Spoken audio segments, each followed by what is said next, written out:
Schwangere Bachelor Annie, Babyherzdöne machen sie happy.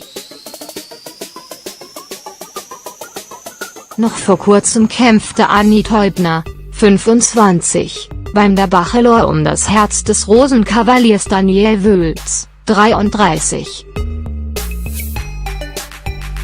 Aus den beiden wurde kein Paar.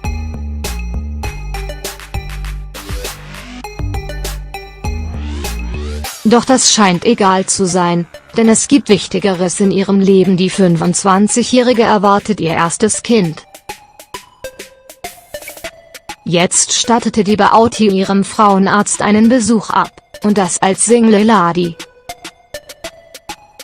Aber auch der Beziehungsstatus ist ihr egal, denn hat beim Onkel Doc ein Date der etwas anderen Art, und zwar mit ihrer Bauchbewohnerin.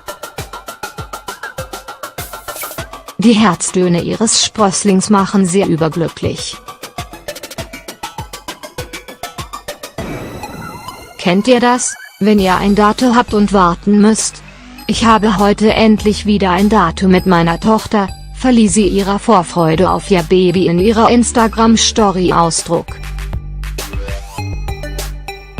Dein Herzschlag ist mein wertvollster Besitz, lauteten die bewegenden Worte der Ex-Bachelor-Kandidatin.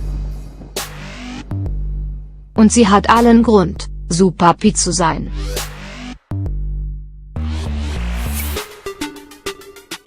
Denn ein Kind zu bekommen, war für die Münchnerin gar nicht so einfach. Warum? Sie leidet an Endometriose, einer krankhaften Wucherung der Gebärmutterschleimhaut. Die chronische Erkrankung erschwert es vielen betroffenen Frauen, auf natürlichem Wege schwanger zu werden. Deswegen setzte auch Annie auf künstliche Befruchtung. Ob ihr Ungeborenes nun tatsächlich im Reagenzglas oder doch ganz normal entstanden ist, dazu wollte sich die Tattoo-Liebhaberin nicht äußern.